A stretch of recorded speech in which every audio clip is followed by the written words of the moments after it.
يا مرحبا وأهلا وسهلا فيكم، إن شاء الله تكونوا بألف خير وأنتم عم تحضروا هذا الفيديو.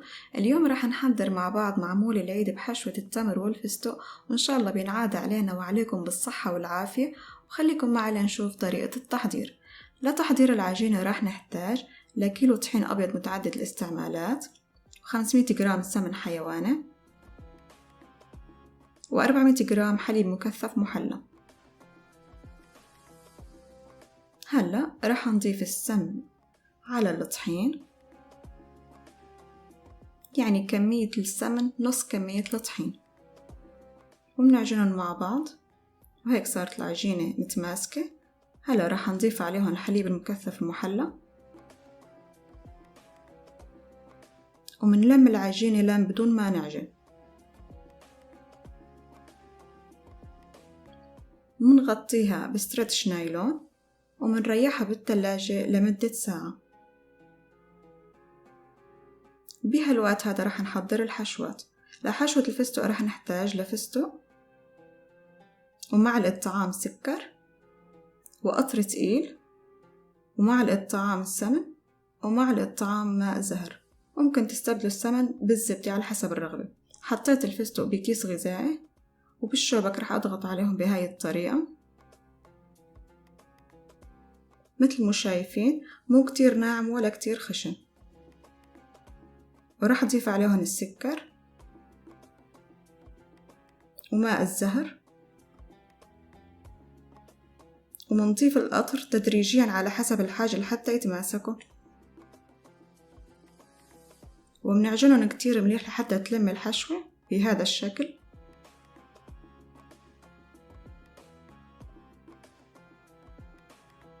وآخر إضافة السمن لحتى ما تدبق معنا.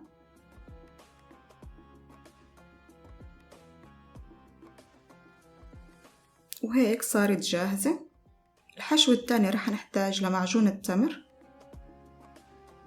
ونص معلقة صغيرة قرفة ونص معلقة صغيرة هال، وإضافة النكهات على حسب الرغبة، ومعلقة مي، ومنعجنهم مع بعض، ومعلقة طعام قطر.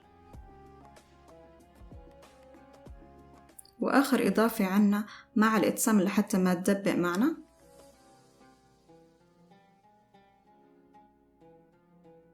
مثل ما شايفين صارت بهذا الشكل ناعمة وطرية.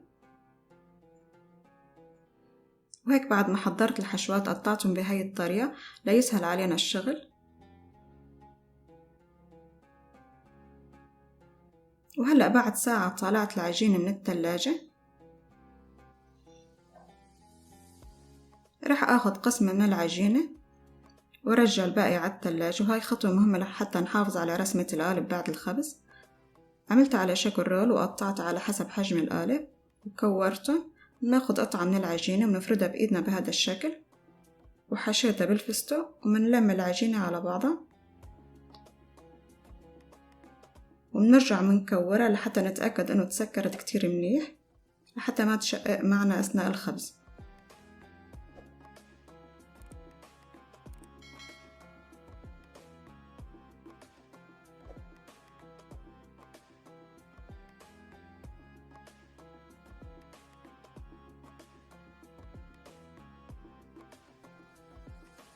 وهاي قطعة تاني بحشوة التمر.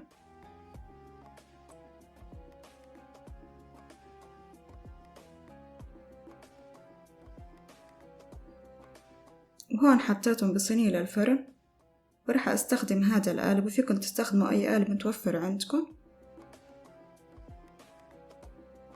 بنضغط على القالب لمدة ثانيتين 3 لحتى نحصل على رسمة ثابتة مثل ما شايفين. ومنكفي الكمية كلها بنفس الطريقة.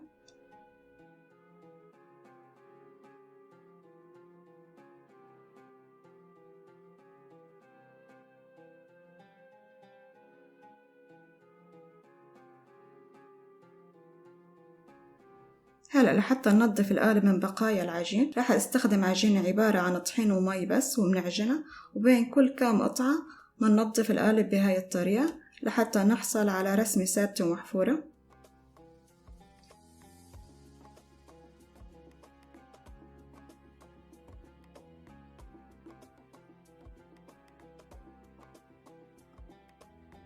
بالنسبة للفرن لازم يكون محمى مسبقا على درجة حرارة 220 من فوق ومن تحت مع بعض. وإذا فرنكم ما بيشتغل من فوق ومن تحت مع بعض بتخبزوها من فوق لحتى تاخد لون ذهبي، وبعدين بتخبزوها من تحت.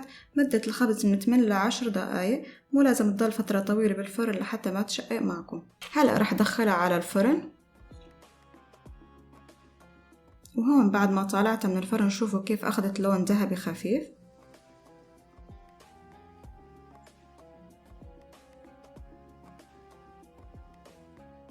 وهاي الصينية التانية بحشوة الفستق شكلتها برسمة تانية.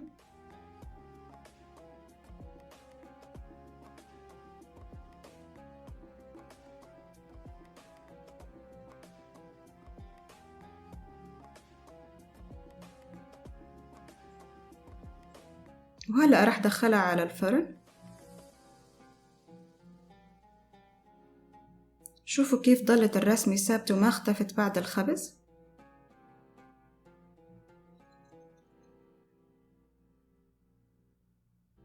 وهيك بيكون المعمول صار جاهز بحشوتين الفستق والتمر. ولهون بتكون خلصت وصفتنا لليوم. بتمنى لكم صيام مقبول وإفطار شهي وعيد مبارك على الجميع. وقبل ما ننهي الفيديو لا تنسوا اللايك والشير والسبسكرايب وتفعيل الجرس ليصلكم كل جديد أنا بنزله.